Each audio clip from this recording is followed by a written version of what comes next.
Bien, mi nombre es Grengy Esteves, seré su facilitadora de esta asignatura de régimen tributario.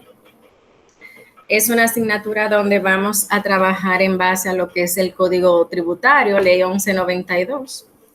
También ciertos reglamentos, normas, algunos referenciados, es decir, algunas leyes más que la vamos a hacer parte de este proceso.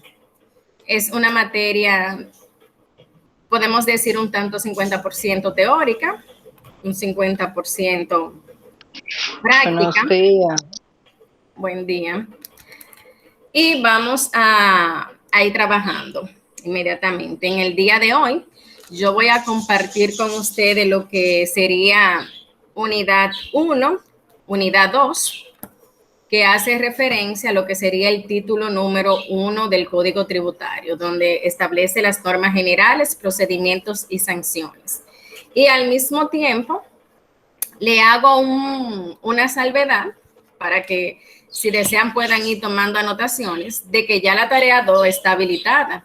Y exactamente la tarea número 2 es un resumen de ese título 1, que abarca desde el artículo 1 hasta el artículo 266. Y es parte de lo que veremos hoy en una manera totalmente comprensiva y resumida, donde voy a explicar todo concerniente a esta parte. Es decir, como le dije anteriormente, abarcando unidad 1 y unidad 2 de una vez. Aquí comparto pantalla con ustedes. Me dicen si se ve todo bien. Sí. Sí, maestra, se ve todo bien. Ok, entonces vamos a iniciar. Como les dije, vamos a hablar sobre las disposiciones generales, procedimientos y sanciones que establece el Código Tributario.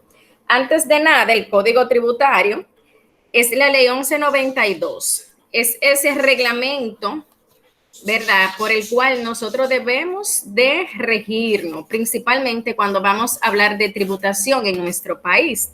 Esa es como la Biblia en base a todos los procedimientos, a todo lo que yo debo de realizar, ¿verdad?, dentro de lo que son las disposiciones.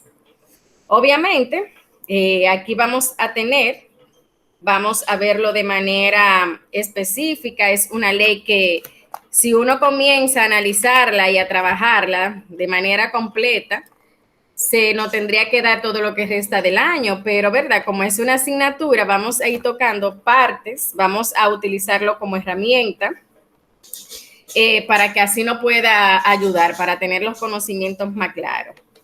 Entonces, este código es aquel que obviamente va a facilitar, es aquel que va a dar los seguimientos que debe de realizar cualquier profesional, cualquier consultor, los dueños de negocio, los empresarios, toda persona, ¿verdad?, que esté registrada, toda empresa, debe de adaptarse, debe de trabajar en base a lo que es esta parte, en base a lo que es el Código Tributario. Entonces, hablando ya un poquito en esa parte, este código o las legislaciones tributarias en nuestro país inician desde el año 1935. Esto inicia cuando se crean, por ejemplo, la Secretaría de Estado de Tesoro y Crédito Público, que era lo que se entendía en ese tiempo.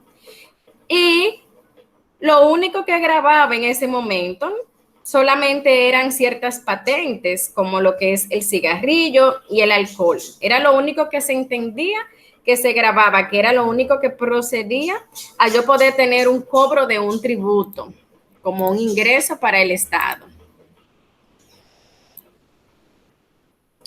Ya después de ahí, para el año 1949, 1950, se creó un organismo administrativo, un organismo muy parecido, por ejemplo, podemos decir a la Dirección General de Impuestos Internos.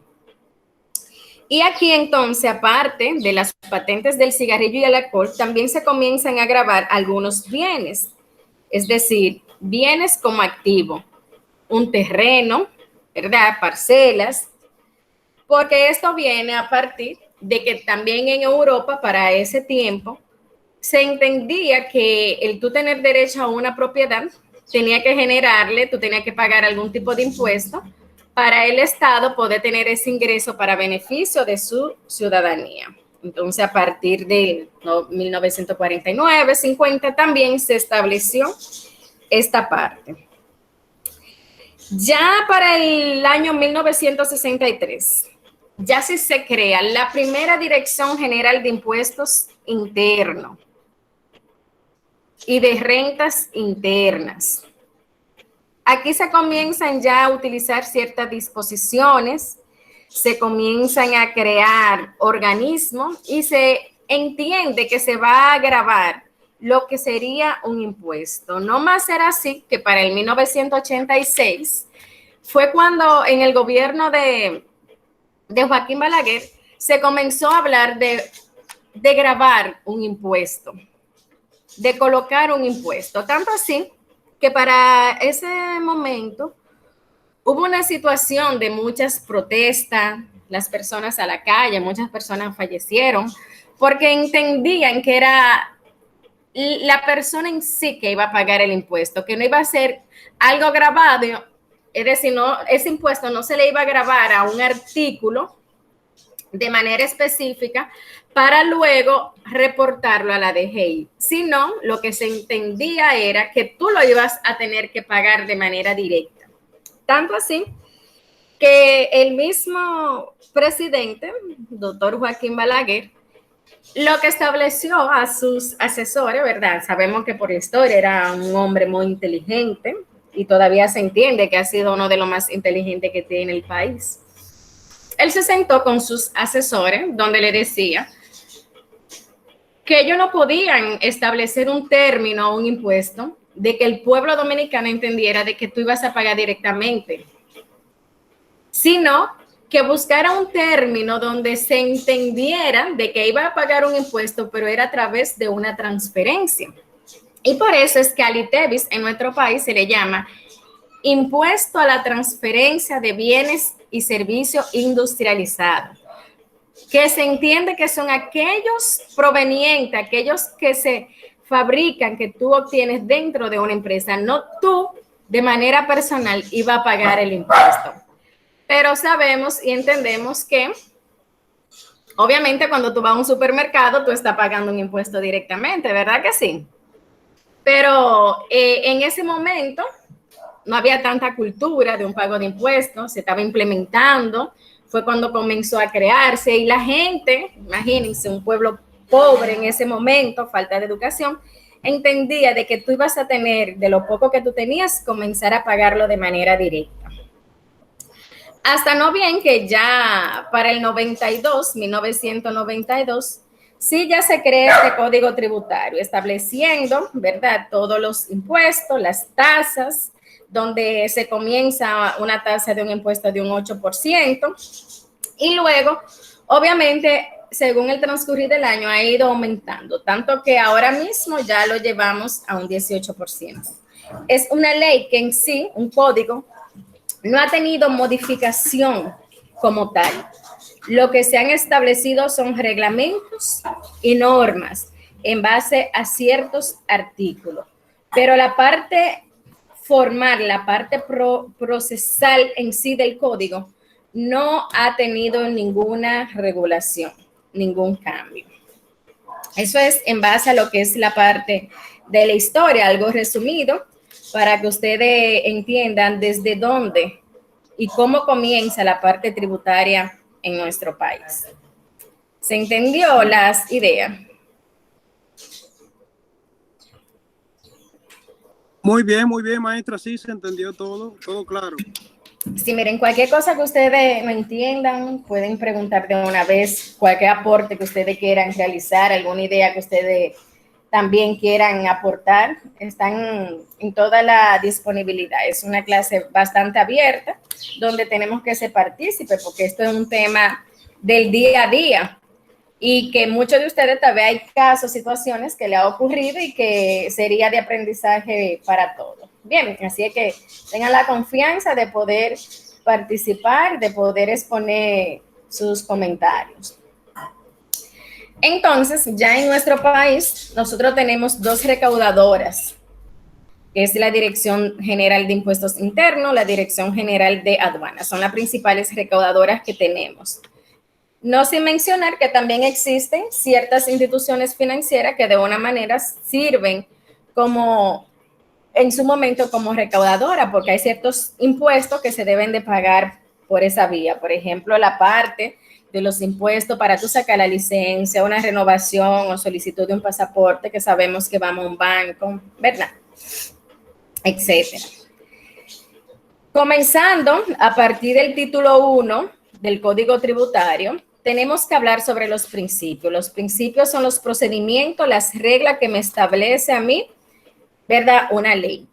Esta ley del Código Tributario se basa mucho en lo que es también la parte de la Constitución. Como la Constitución es nuestra Carta Magna, toda ley que se establezca debe de estar debajo de esta.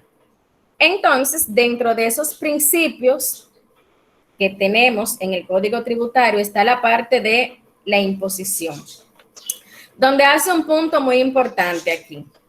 No hay obligación tributaria sin ley que la establezca. ¿Por qué yo coloco esta frase? Porque anteriormente, como hablamos ya para el año 1935, no había una ley aquí. ¿Qué era lo que se grababa? El cigarrillo, el alcohol. Entonces, yo como ciudadano, como contribuyente, yo no tenía que hacer ningún aporte y no podía hacer uso de que tampoco era por desconocimiento, porque no tenía alguna ley que me estableciera, que me obligara a hacer ese aporte. Ya a partir, según fueron pasando los años, sí se fue imponiendo. Entonces, ya nosotros como ciudadanos, al día de hoy, no podemos hacer uso obsoleto de que si yo comienzo a operar en un negocio, porque estoy emprendiendo, que ahora se utiliza mucho esta parte, alegar de que desconozco la parte tributaria, porque ya hay una ley que viene principalmente desde el año 92 establecida y grabando, ¿verdad?, esos bienes y esos servicios. ¿Se entendió la idea?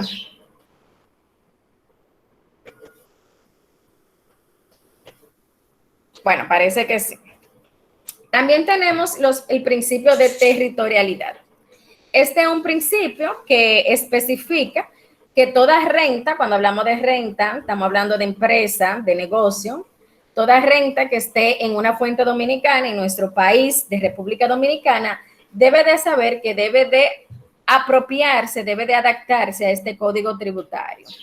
Y toda renta, toda fuente extranjera que venga y se posicione en el país, también debe de saber que debe de acatarse y debe de establecerse y cumplir con los procedimientos que establece el Código Tributario. Por ejemplo, lo mismo que le decía, usted emprendió, tiene un negocio que le va muy bien, va creciendo, usted debe de hacer el pago, es un contribuyente, porque usted tiene una empresa que está generando beneficio y utilidades. Asimismo, viene alguien y se coloca en el país, por ejemplo, la Barrigol es extranjera, está posicionada en el país, tiene que cumplir con los impuestos establecidos en el código. ¿Por qué? Porque aunque tú seas extranjero, pero está en suelo dominicano y genera ganancias, genera beneficio. Asimismo, el principio de la realidad económica, que establece el artículo 2 del Código Tributario, donde tu pago, tus impuestos o tu contribución va a ser de acuerdo a tu situación económica, tu realidad económica. Si tú eres un pequeño contribuyente, una microempresa, tú vas a reportar en base a tus ventas netas brutas del año. Si tú eres una empresa grande, tú vas a reportar el impuesto en base a tus ventas netas brutas de un año, ¿verdad? Es decir, tú vas a reportar tus impuestos en base a tu realidad económica. Yo como DGI o como Estado, ¿verdad? Yo no puedo decirte, no, tú tienes que pagarme tal cantidad. No. Por eso es que el impuesto Es una tasa aplicable al beneficio que tú tienes durante un año. Como es un porcentaje, si tus beneficios fueron de 10 millones, un 27% de esos 10 millones. Si tus beneficios fueron de un 50 millones, un 27% de esos 50 millones. Todo va a ser dependiendo de tu realidad económica. ¿Vamos bien? Sí. Sí. Miren, Sí, otro profe. punto. Ok. Otros puntos importantes es la forma de extinguir la obligación tributaria. Tenemos 4 puntos. La parte del pago, compensación, confusión y prescripción. El pago, en el artículo 16 del Código Tributario, obviamente es el cumplimiento que tú tienes que realizar en base a tus tributos, ¿verdad? Aparte de eso, que al momento de tú realizar el pago, la misma DGI te da opciones. ¿Cómo cuáles? Bueno, la DGI te dice que si tú sabes que tienes que hacer el pago de tus impuestos el día 20 de cada mes y tú no puedes, yo te puedo otorgar una prórroga. Claro está que tú me debes de avisar con un tiempo. Tú no puedes el día 19 pedirme una prórroga cuando el día 20 es el pago de impuestos. Toda empresa organizada, ya más tardará el día 10, conoce o sabe el pago que debe de realizar en base a sus impuestos. Bueno, la empresa tuvo una baja, no puede realizar ese pago en esa fecha y pide una prórroga. Su deber es por lo menos una semana antes solicitarla y te la conceden, sin tener que pagar recargo ni intereses. Pero debe de ser con un tiempo prescrito. ¿Por qué? Porque eso es un formulario que tú lo llevas, ellos lo reciben y luego ese formulario va a pasar de un departamento a otro. Sabemos que se pasa, que se lleva un tiempo. Entonces, yo no puedo llegar, como le dije, el día 19 cuando el pago me corresponde el día 20, pero tengo esa disponibilidad para el pago. Al momento de tú no hacerlo, si tú no haces tu pago, por ejemplo, el artículo 252 del Código de Tributario establece cuáles son, ¿verdad?, los recargos, los intereses que se debe de pagar. En este caso, cuando hablamos del recargo, si tú no pagas dentro del primer mes, tú vas a tener un recargo de un 10%, un recargo, una mora. Esto es un castigo porque no cumpliste.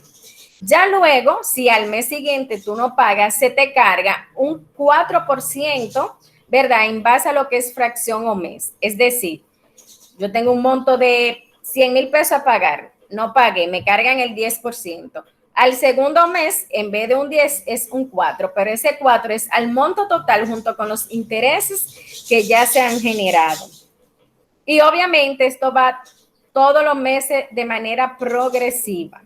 Y asimismo existe lo que es un interés que se te carga. El interés es un 1.73, es uno de los más costosos del mercado, estando por encima de un 30% de lo que es la tasa de cualquier institución financiera, de cualquier certificado financiero, porque el interés entiende que es ese beneficio o esa ganancia que el Estado ha dejado de generar por el pago de ese impuesto que tú no has pagado. Por tal razón es tan costoso y de igual manera es un interés indemnizatorio todos los meses hasta que tú pagues. ¿Por qué es 30% por encima de la tasa de interés del mercado? Porque si tú multiplicas 1.73 por 12, que son los 12 meses que tiene un año, te da un monto sumamente alto, como un 3 y pico o algo así o más. Vamos a ver, déjenme ver la calculadora. 1.73 por 12. Bueno, 20.76 anual. ¿Y qué banco o qué institución tiene un interés anual a ese monto? Ninguno. Ahora mismo, un certificado financiero, lo que está es en un 6, 7 como mucho. Los préstamos, hay préstamos hasta un 8 anual, menos de un 1 mensual. Es decir, es un interés bastante alto por esa falta que tú hiciste a no pagar a tiempo. Vamos bien, ¿se va entendiendo?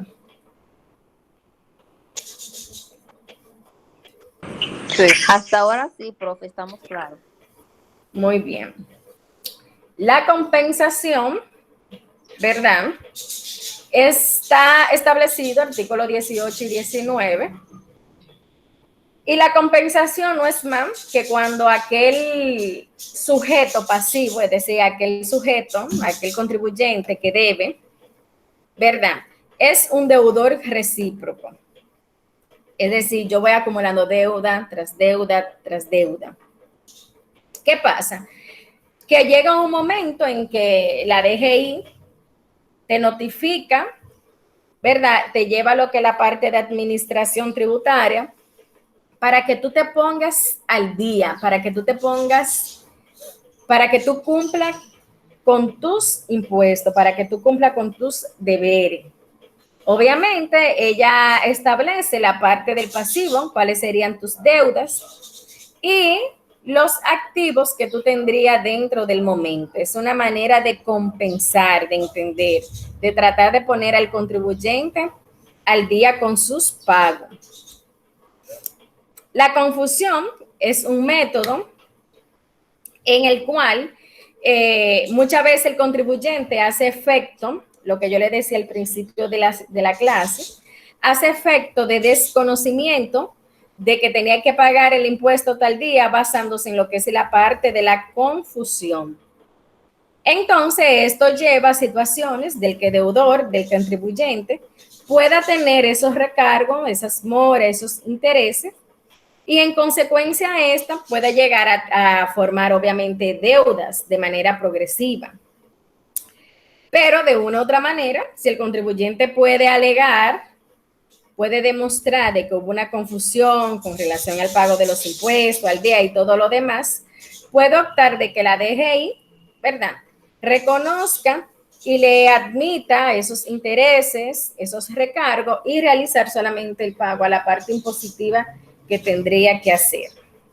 Pero eso hay que demostrarlo muy, muy bien. No es que no se pueda, porque si lo establece el código es porque usted como contribuyente está en todo su derecho. La prescripción es el tiempo de vencimiento. Cuando usted reporta cualquier cosa a la DGI hace ya un tiempo, no ahora porque entró la pandemia ni nada, ya hace varios años atrás, la DGI recibe lo que son informaciones de manera virtual. ¿Qué sucede? Que aunque tú mandes algo a la DGI y ellos te pongan un mensaje, un aviso de que se recibió de manera exitosa y que todo está bien, no quiere decir que ya ellos revisaron, porque la DGI diariamente recibe muchísimas, miles de documentos, de archivos.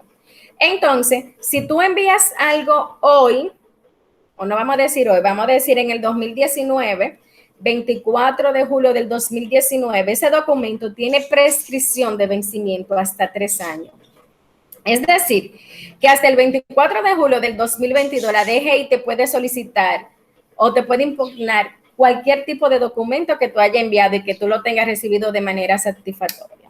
Es decir, las informaciones que tú mandas a la DGI tienen hasta 3 años para prescribir, para vencer, porque este es el tiempo que ellos se toman, los fiscalizadores, de revisar cualquier documentación. Ellos te envían un recibo de que se recibió bien, pero no es que han revisado esa declaración o ese envío de datos de que todo estuvo de manera exitosa.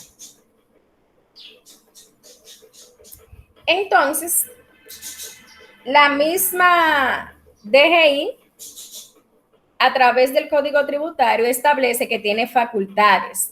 Las facultades en la DGI no son más que los departamentos principales que ellos tienen. Esos departamentos principales que ellos pueden manejar y que tienen ciertos derechos, ciertas normativas que deben de regular. Tenemos estos 4.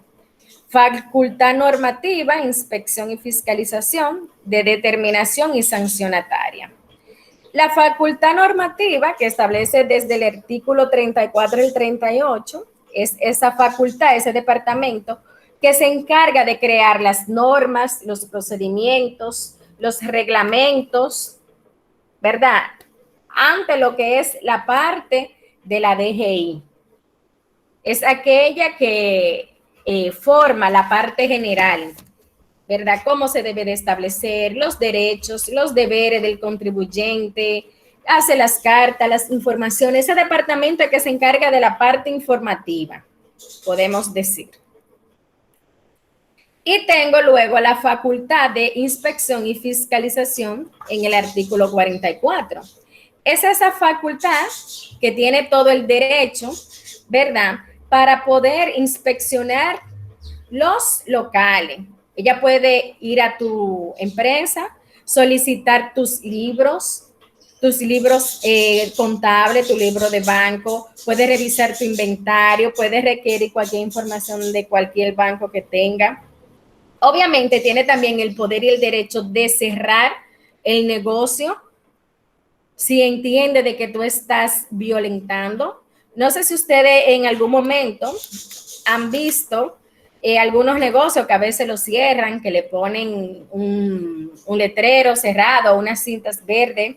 Por ejemplo, ahora con la situación del alcohol adulterado, quienes hacían los cierres de los negocios eran esos inspectores, esos fiscalizadores. Ellos tienen todo el deber de realizarlo.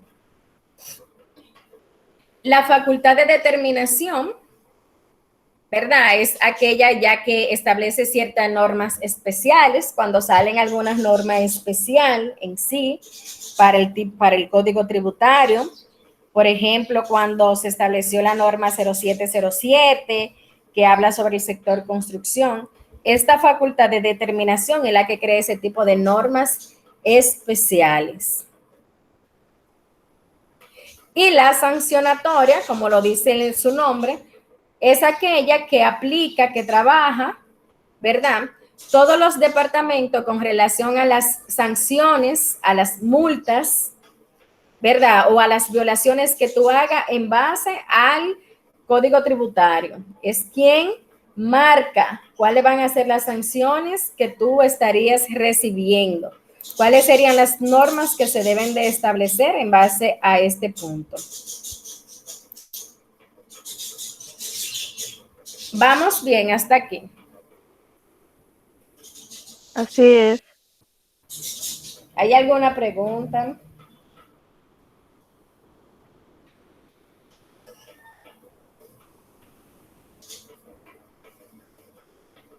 No hay pregunta, todo claro.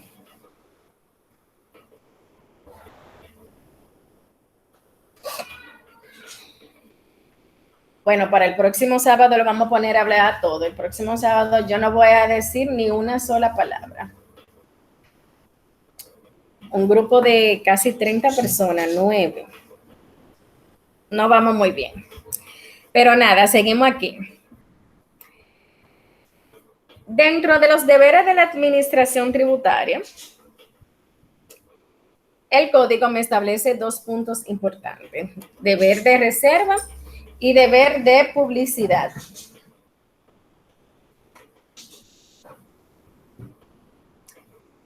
El deber de reserva, que está en base a lo que es el artículo 47,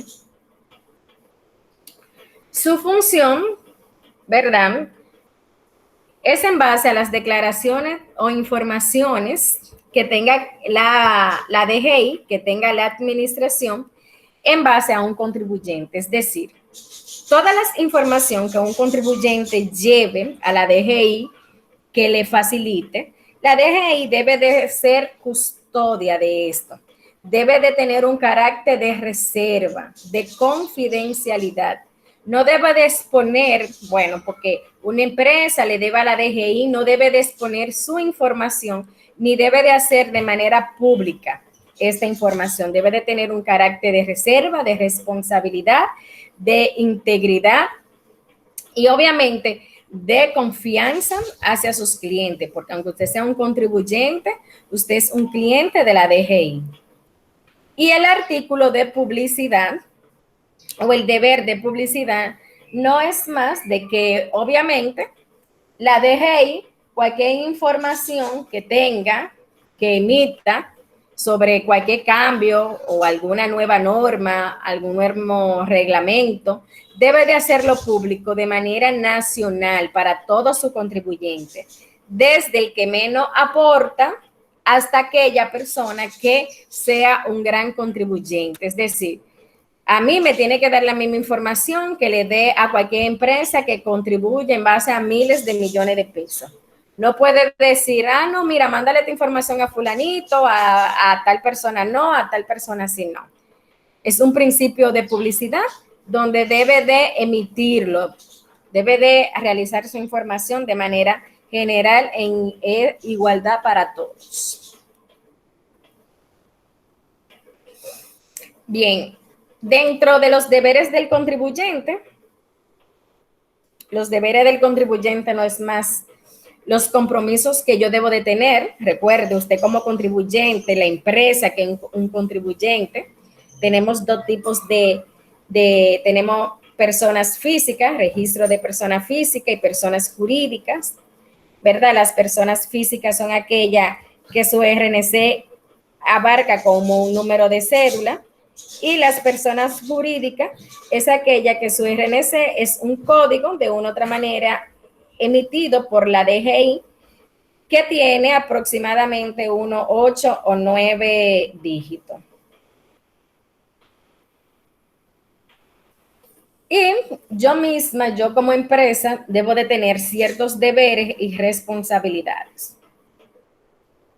Están dentro del artículo 50 del Código Tributario. Aquí tenemos algunos. Entre ellos están llevar los registros, los libros de contabilidad de una manera ordenada y satisfactoria, ajustarme a un sistema de contabilidad que vaya de acuerdo a las leyes establecidas por el Código Tributario y que vaya de acuerdo a mi tipo de empresa. Obviamente, inscribirme para tener mi RNC, mi Registro Nacional de Contribuyente. Notificar a la DGI ante cualquier cambio. Si yo estoy en una empresa y me voy a mudar, avisarle por un tiempo menor a 10 días. Que si yo voy a hacer un cambio con cualquier situación, debo de informarle. Porque si usted está con un domicilio en algún lugar y usted se muda y no notifica a la DGI, puede pasar de que la DGI necesite información suya y ellos le envíen una notificación a la dirección que tenía. Como usted no está, luego esto se queda, ¿verdad? Como uno dice popularmente, en el aire, porque usted va a decir que no le llegó. La DGI va a confirmar, ¿usted está ubicado en tal sitio? No, yo me mudé. Y la DGI ahí le va a decir, pero dentro de su deber está que usted tenía que informármelo. Entonces ahora usted no puede hacer, no puede alegar de que desconoce esa parte. Entonces hay que informarle. Recuerden que aunque usted se registre, desde que usted comienza a registrarse, piensa en tener una empresa, debe de pensar que su primer socio, sin ningún tipo de aporte, es la DGI. Desde que a usted le pasa por la cabeza, voy a crear una empresa y voy a hacer tal cosa, inmediatamente usted comienza a registrarse a la DGI, ya usted es socio de ella y de su beneficio usted tiene ya que darle una parte. Dentro también de los deberes, presentar las declaraciones que usted tenga, eso está más que claro, presentar mis ITEVI, mis declaraciones anualmente. Si la DGI me llama, me notifica, debo de asistir. También los libros, mis documentos, debo de conservarlo por un periodo de aproximadamente 10 años. Esa parte nosotros entiendo, se maneja desde que nos dan contabilidad básica, que siempre los maestros nos dicen, que los libros de una empresa, software, sistema, copias de cheque, de recibo, todo eso se debe de guardar en base mínimo a 10 años. Eso es lo que establece, ¿verdad? Dentro de los controles internos de la contabilidad.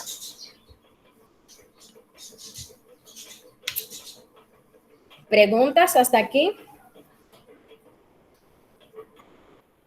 Aún no, todo claro. Todo claro. Mire, ya dentro de la situación de la DGI o del Código Tributario, vamos ahora a pasar a una parte, podemos decir, legal.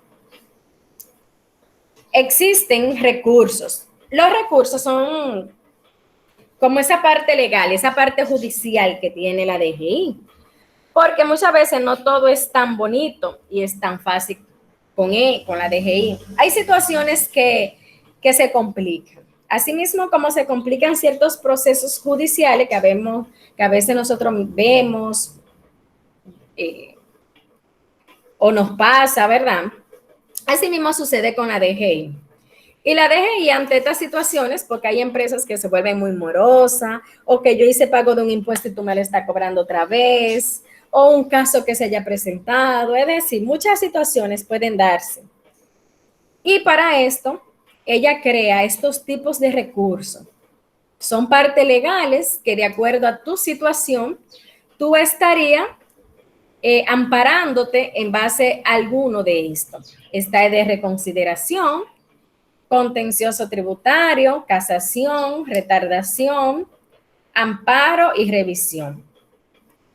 El recurso de reconsideración es cuando tú tienes algún tipo de datos, una situación con la DGI y tú necesitas realizar algún ajuste por algo que pasó, porque se te quedó algo por digital, algún impuesto por tú presentar.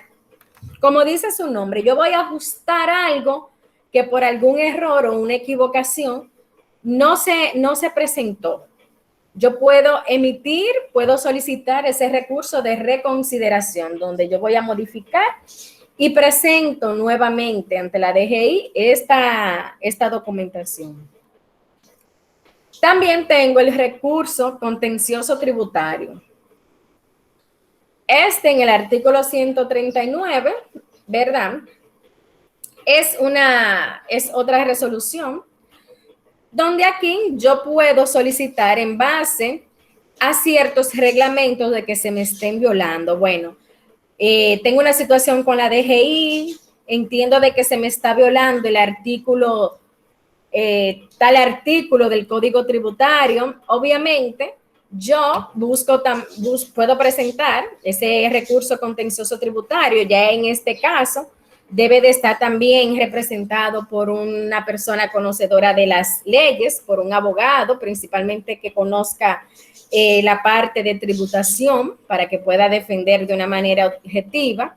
Y tú presentarlo de que tú entiendes de que se te ha violentado en cuanto a algún artículo específico. También tenemos el recurso de casación. El recurso de casación es cuando este recurso anterior, contencioso tributario, no ha llegado a un fin. Cuando ellos entienden de que, por ejemplo, lo que tú emites, lo que tú estás haciendo, si se te ha presentado, la DGI te dice, sí, mira, aquí no se te ha violado, se te está explicando de que no hubo violación, pero tú entiendes y se entiende o tiene alguna documentación que tú presentes prueba de que sí, de que pasó, de que tal vez ellos no lo reconocieron en su momento, de que fue en un momento X, que no fue ahora, tú nuevamente puedes llevarlo a un recurso de casación. Es como yo otra vez emitir, deliberar de que no fue revisado como debían y de que sí se me sigue todavía violando o no se me ha permitido el derecho que yo tengo como contribuyente. El recurso de retardación, ¿verdad? Es cuando tú lo emites de alguna otra manera, cuando tú estás esperando respuesta de alguno de los recursos anteriores o algún proceso, algún procedimiento, no te han dado plazo y te siguen extendiendo, tú puedes solicitar ese recurso de retardación según el interés que tú tengas. Y obviamente va a afectar a la parte anterior. Tú puedes interponer este recurso. Un recurso de revisión, este recurso amerita o se puede llevar dentro de los otros que hemos visto. ¿Por qué? Porque es un recurso en el cual yo me puedo amparar en el artículo 167 para revisar ciertos casos por el cual se ha sido juzgado o se ha sido sentenciado. Es decir, yo puedo comenzar a revisar el por qué, desde qué tiempo viene esta situación, procurar pruebas que haya presentado, por ejemplo, la DGI ante una situación que yo me estén reclamando, o emitir nuevamente de que el fallo, de que no fue de la manera correcta, o introducir, ¿verdad?, nuevos datos, nuevos documentos. Yo puedo optar por este recurso de revisión. Y también está lo que es el recurso de amparo. El recurso de amparo podemos decir que se divide en dos partes: un amparo tributario y un amparo constitucional. El amparo tributario es donde es como lo indica el nombre, me voy a amparar, voy a tener como ese soporte, esa ayuda, pero eso va a ser en base al código tributario, a las exigencias y los trámites que dice el código tributario, porque es un amparo tributario. Ahora bien, yo me puedo amparar de manera constitucional. De igual manera, buscar un soporte, una ayuda, pero esto yo lo hago en base a lo que es la Constitución, que me estén violentando ya algo que, por ejemplo, la misma Constitución te da el deber y el derecho como ciudadano. Puedo utilizar cualquiera de los dos.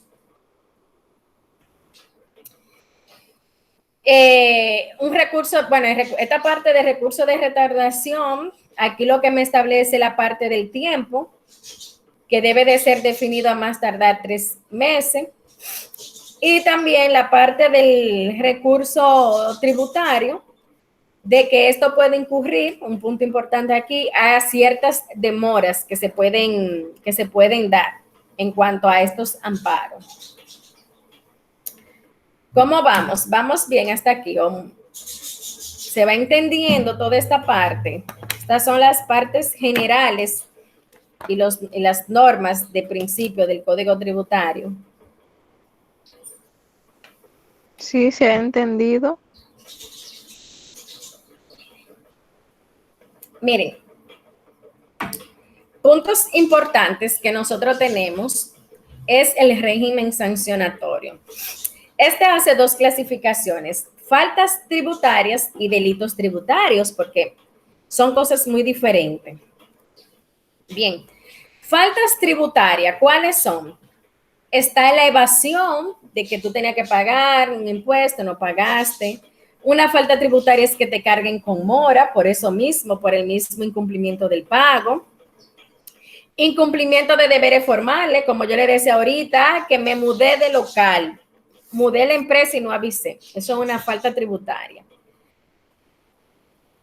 Algún incumplimiento también de tus deberes con los empleados, de que tú tenías que hacer una retención del impuesto sobre la renta para asalariado y no lo hiciste, no emitiste el pago a la DGI, eso es una falta, ¿verdad? Las faltas tributarias son aquellas que yo realizo, pero de una u otra manera no es tan agravante, no es algo que sea tan delictivo, que se puede solucionar, ¿verdad? De una manera simple. Otra falta tributaria es la misma mora, cuando tú incurres en deuda de que te cargan el 10%, esto te hace un contribuyente moroso y obviamente estás faltando. Cuando tú te hacen el recargo del 10%, que lo hablamos ahorita en el primer mes, cuando llega el segundo mes, tú no has pagado de un 4%. Dentro de la misma falta están los intereses del 1.73, ¿verdad? Mensual, que te cargan porque la DGI ha dejado de percibir algún beneficio en base a ese dinero que tú tenías que dar. Todo eso son faltas tributarias, como les decía, que eso se puede solucionar.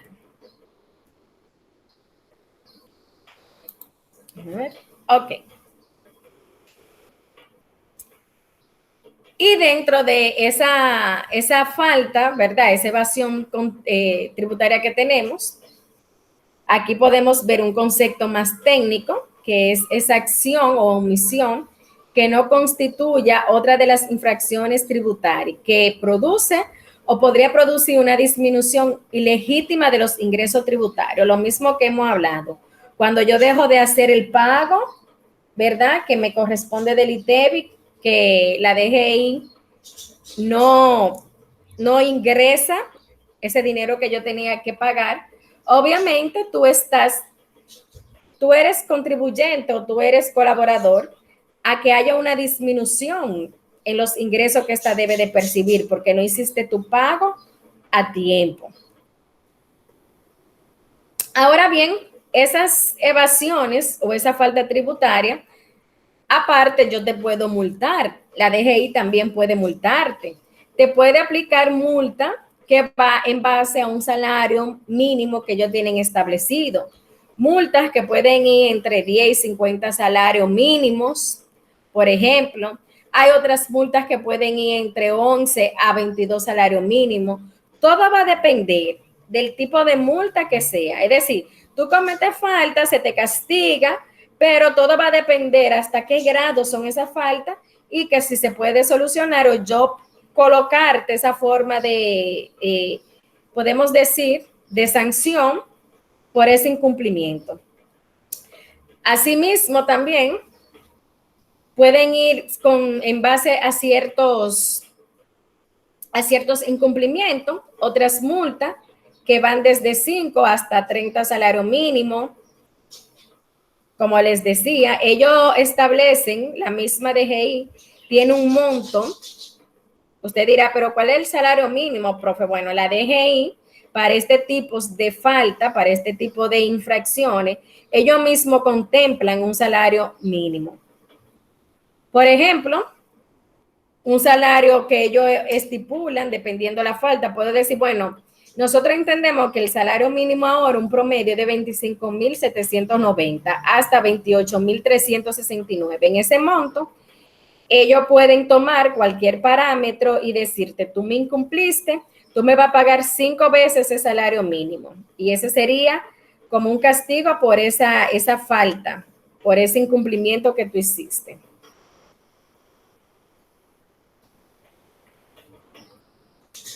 Bien, ok. Y aquí tenemos los delitos tributarios.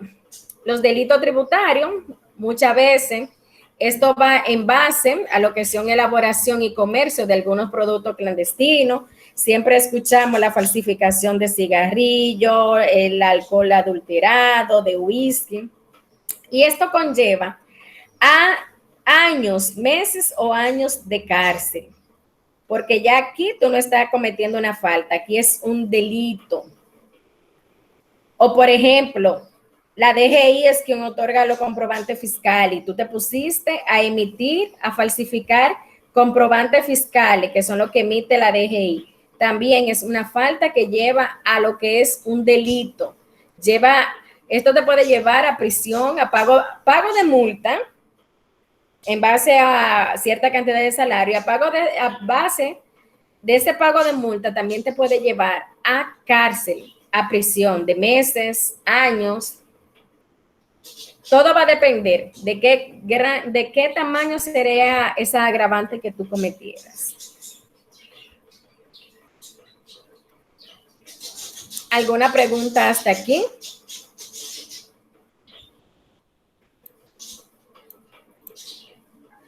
Todo claro hasta ahora. Bien, este material que tenemos aquí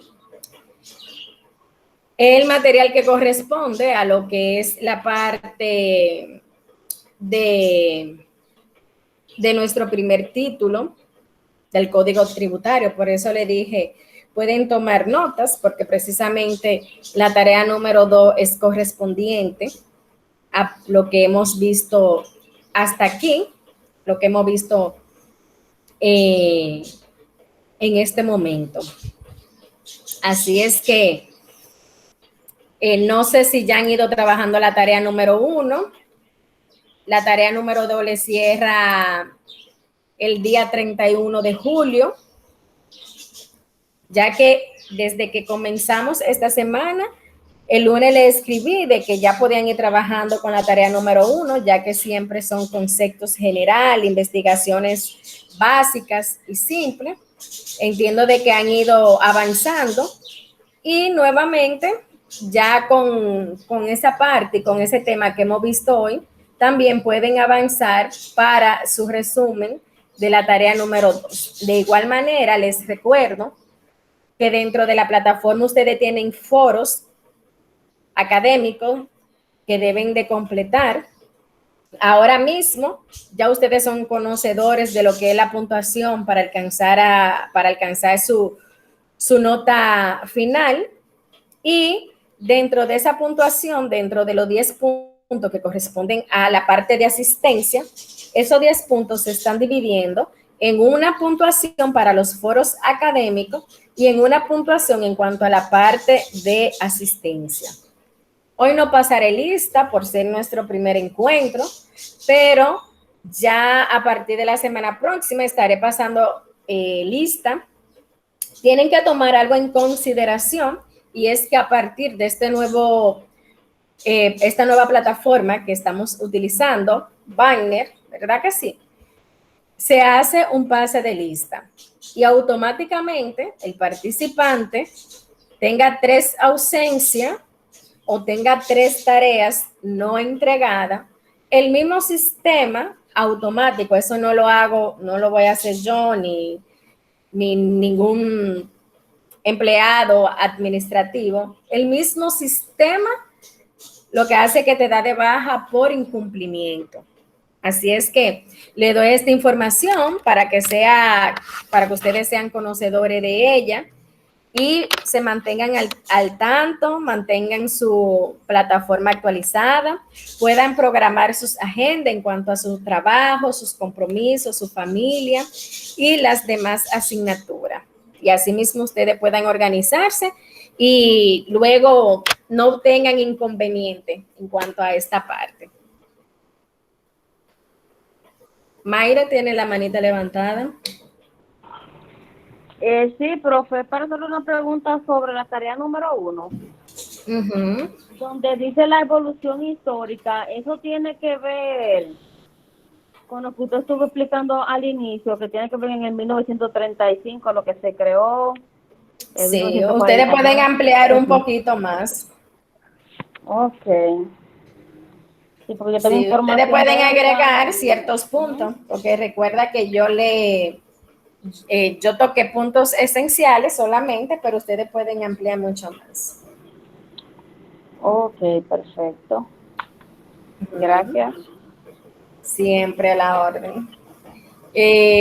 Arielina tiene la manita levantada.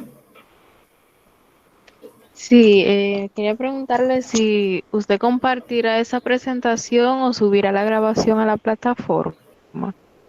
La grabación yo la subiré a la plataforma. Yo siempre cuando la subo les escribo por el grupo para que ya ustedes puedan verla. Ok, gracias. Siempre. ¿Alguien más?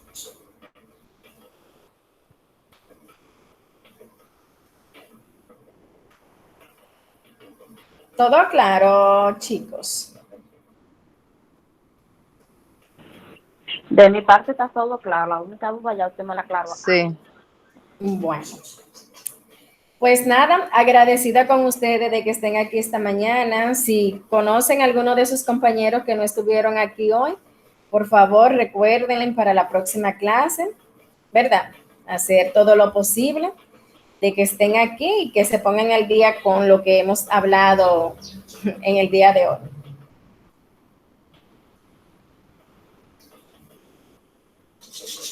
Así es que nada, muy buen día para todos. Feliz fin de semana. Gracias, igual. Gracias. Igual. Gracias.